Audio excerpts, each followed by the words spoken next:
오늘 본문에는 주님께서 마지막 때가 반드시 있음을 아는 사람들이 오늘을 어떻게 살아야 되느냐 하는 말씀을 전하고 있습니다. 두 사건과 한 비유를 말씀하시면서 주님의 메시지를 전하고 있는데요, 두 사건은 당시에 갈릴리 모든 사람들이 알고 있었던 큰 사건이었습니다. 즉 갈릴리 사람들이 제사 드릴 때에 빌라도의 군대가 와서 그 사람들을 죽임으로 그 거룩한 제단에 바로 이 갈릴리 사람들의 피가 함께 뿌려졌다는 것, 그리고 또 하나는 실로암에서 망대를 짓다가 무너져서 18사람이 죽은 사건이었습니다. 아주 유명한 사건이었습니다. 그래서 일반적으로 사람들이 이렇게 생각합니다. 그렇게 죽은 사람들은 뭔가 이유가 있을 거야. 뭔가 남들보다 더 많은 죄가 있어서 그 죄값으로 죽었다고 흔히들 그렇게 생각합니다. 그런데 주님께서 오늘 이 사건에 대해서 달리 해석합니다. 아니다. 두 분 다 똑같이 얘기합니다. 아니다. 회개하지 않으면, 만일 너희도 회개하지 아니하면 다 이와 같이 망하리라 얘기했습니다. 그들보다 너희가 죄가 더 없다고 생각하느냐? 그렇지 않다. 너희들도 회개하지 않으면 마지막이 다 이를 것이다. 하나님의 심판이 이를 것이다. 그렇게 말씀하시면서 누구라도 회개하지 않는 사람은 지금 아무 일 없는 것처럼 산다 할지라도 하나님의 심판이 반드시 임한다는 것을 주님께서 교훈으로 알려주십니다. 그리고 또 하나의 비유를 드시죠. 바로 포도원의 비유입니다. 포도원에 심겨진 열매 없는 무화과나무의 비유이죠.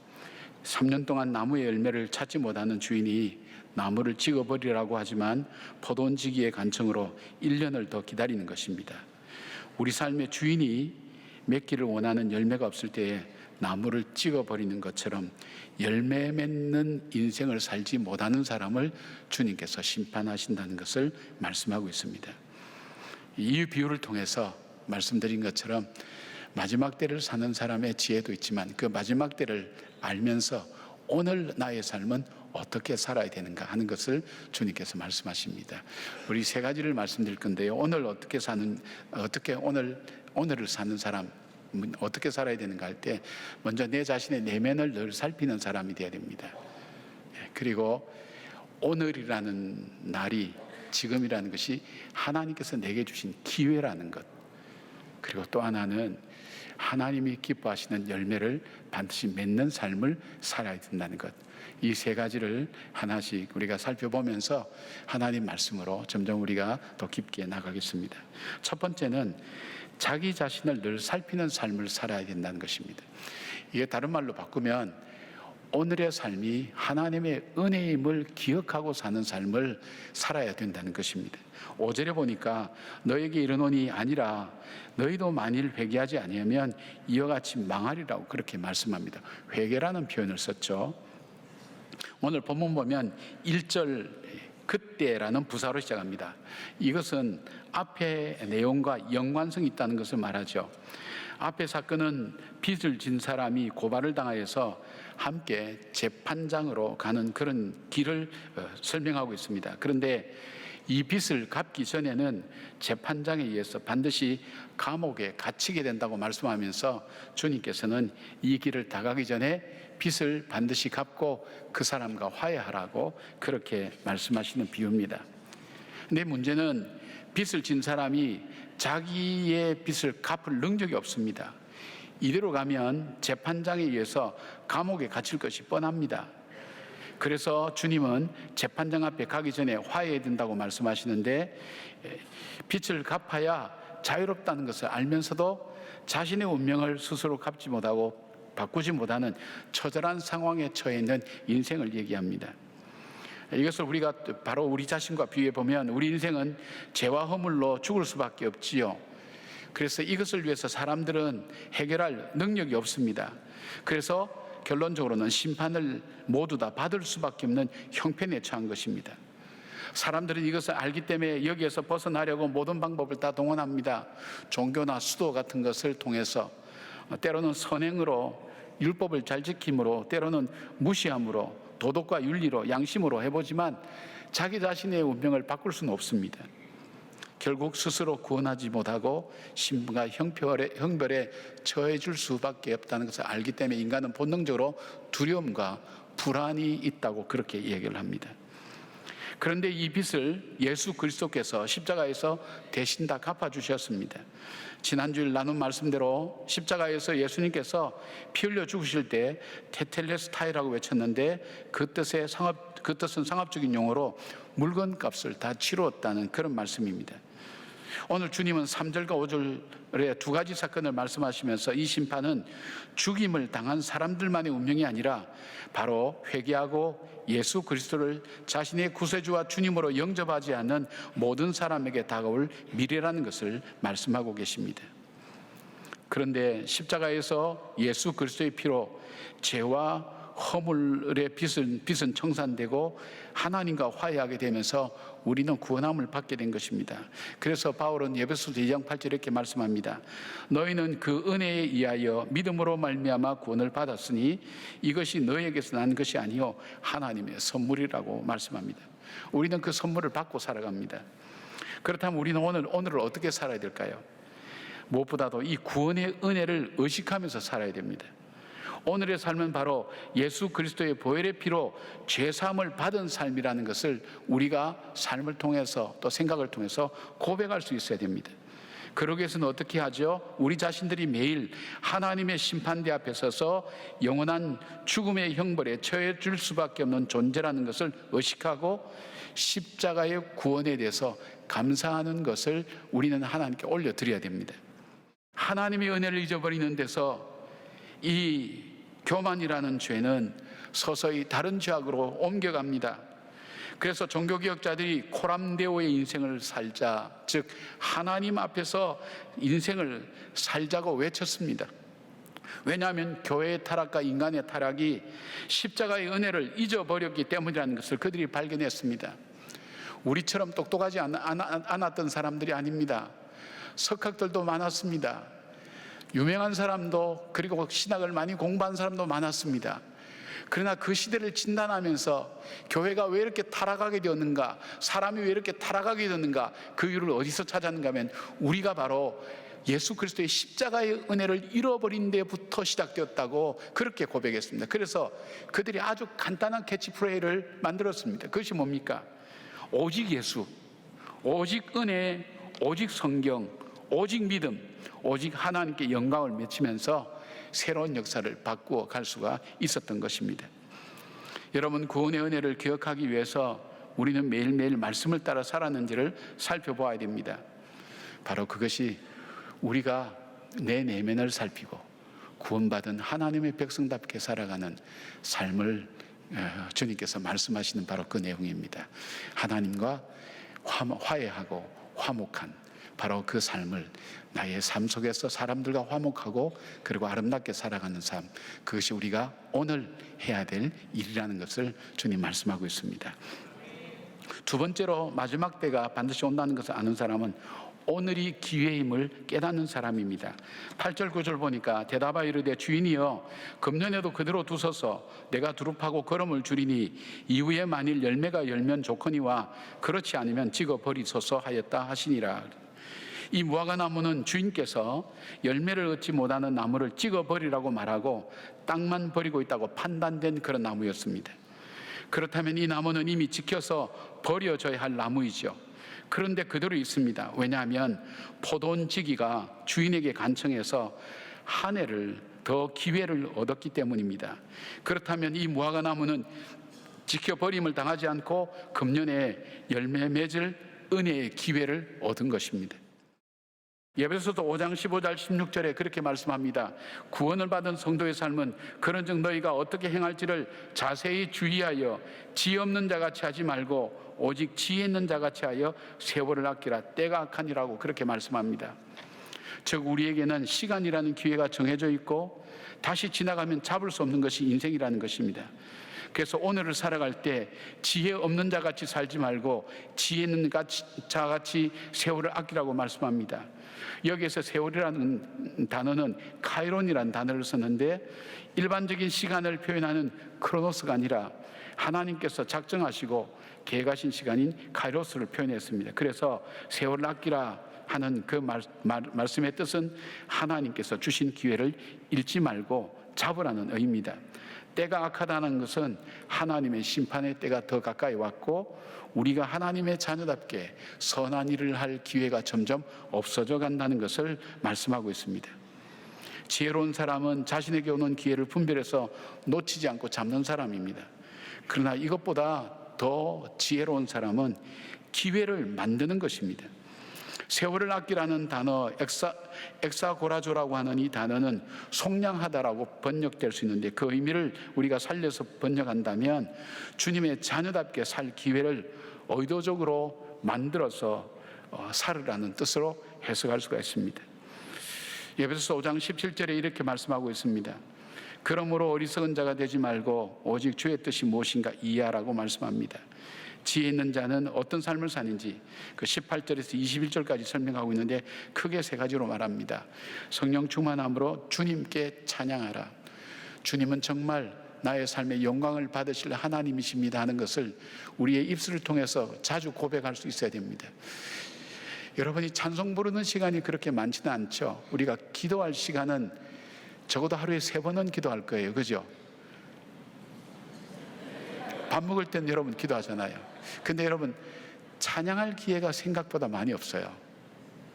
그냥 우리가 표현적으로 찬양이라는 것이 하나님께서 나의 구세주 되시고 하나님 행하신 일이 정말 놀랍고 귀합니다. 주님 감사합니다. 이런 마음을 담아서 이걸 올려드리는 것이 찬양이라 할 때, 그러나 우리 입술의 찬양, 우리가 드리는 찬양조차도 어떨 때는 아무 생각 없이 막 부르는 경우가 있거든요.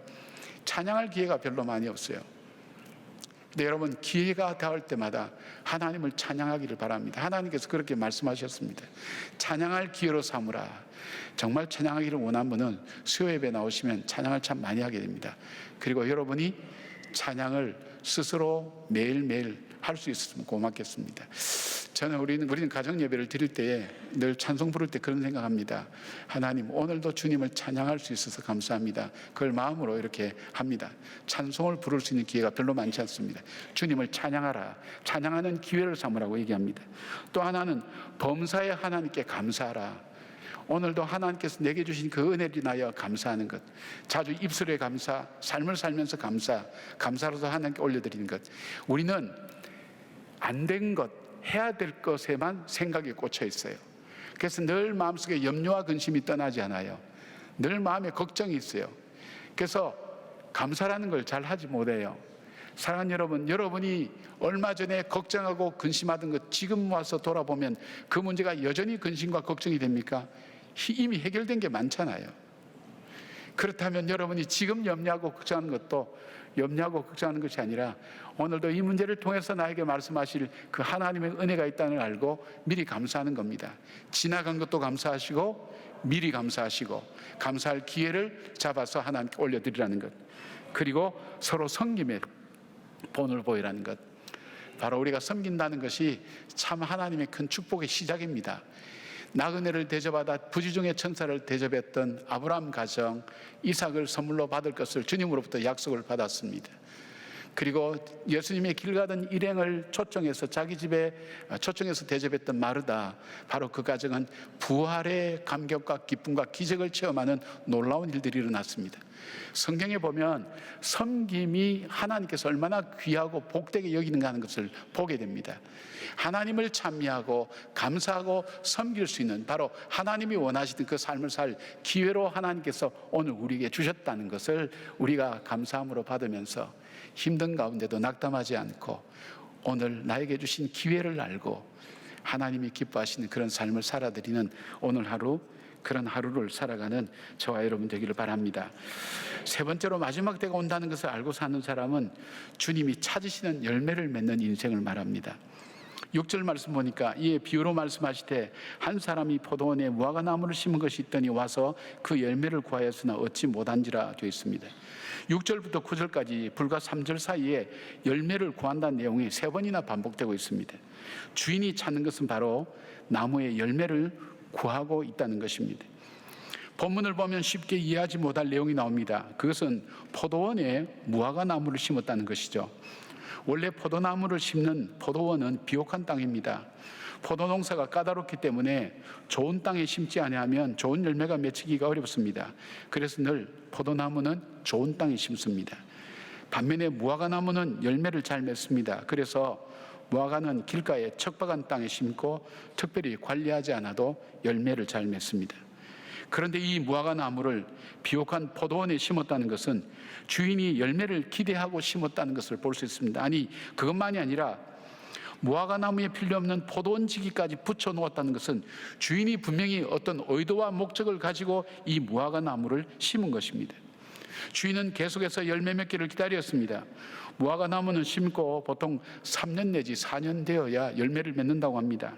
주인이 3년이나 기다린 것을 보면 무화과나무를 심고 6년 내지 7년 정도 오랜 시간이 지날 때까지 이 나무는 열매를 맺지 못했습니다.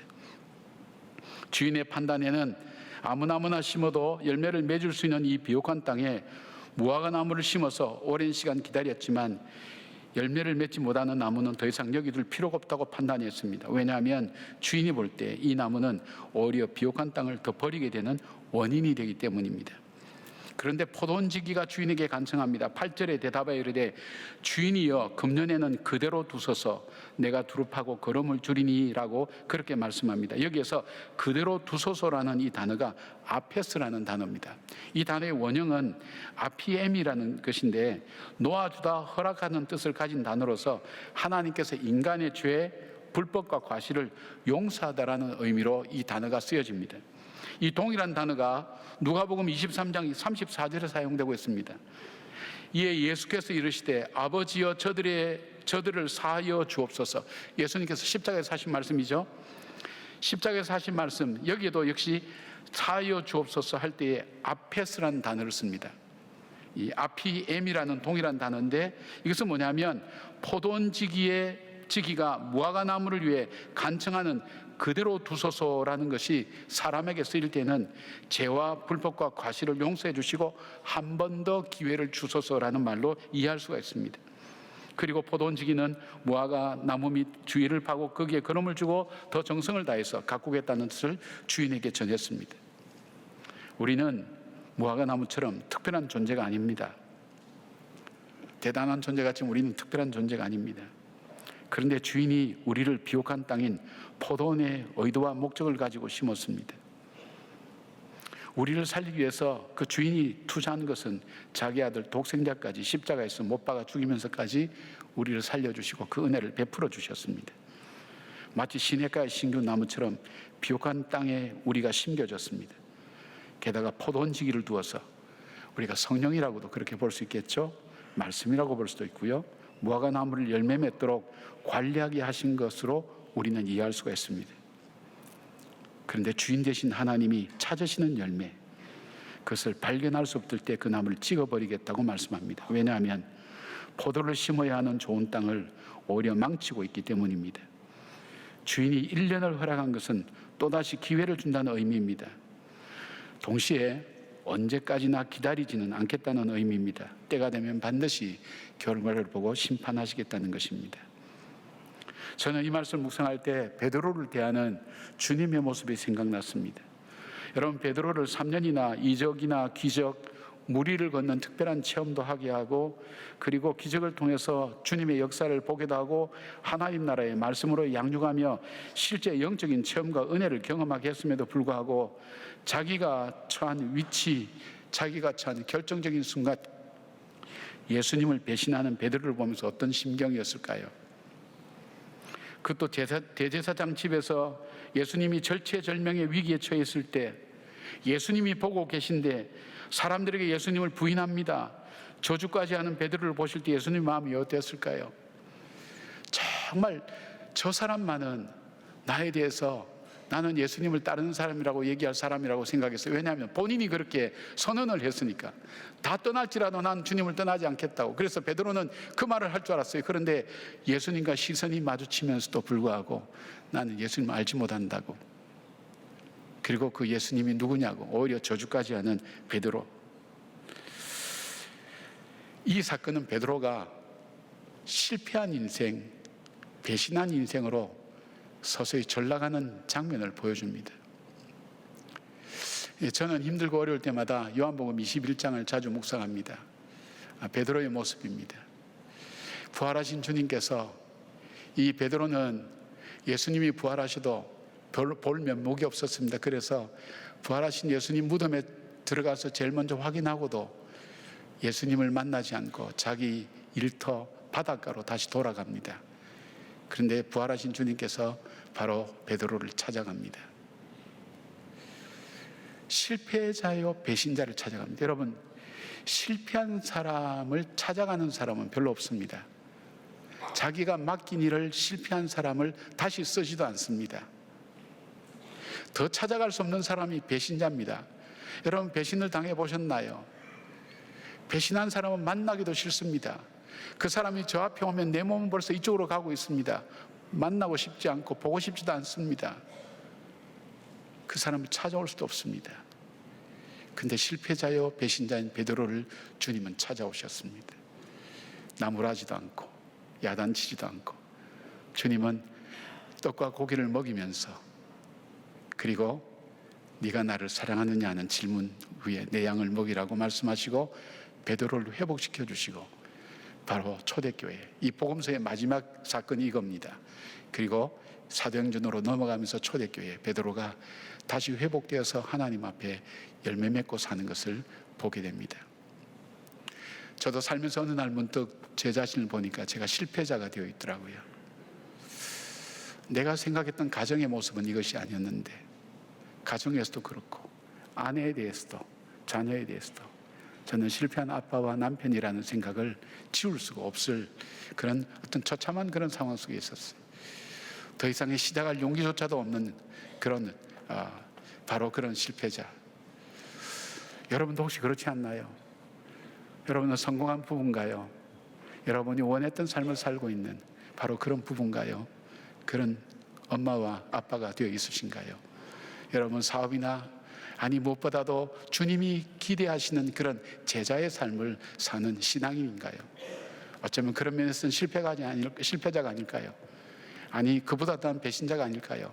하나님의 뜻과 내 뜻이 상충될 때에 내 뜻을 이루기 위해서 하나님 뜻을 짓밟고 살았던 삶이 오늘 우리 자신들의 모습이 아니나요?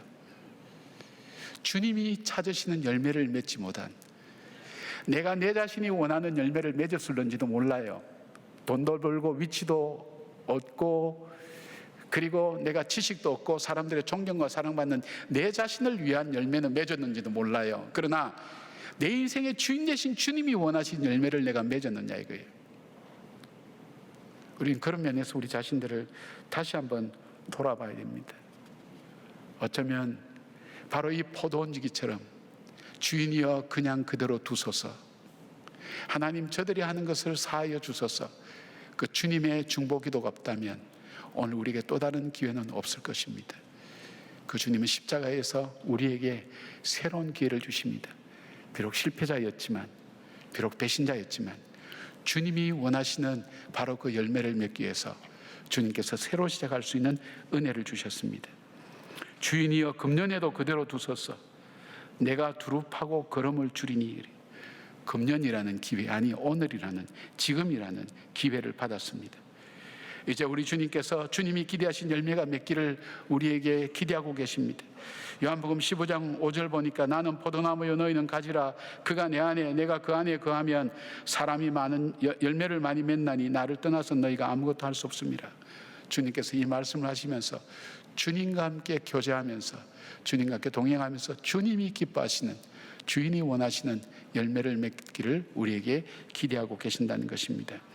사랑하는 여러분, 마지막이 있다는 것을 아는 무리들에게 오늘 어떻게 살아야 될 것을 일깨워 주십니다.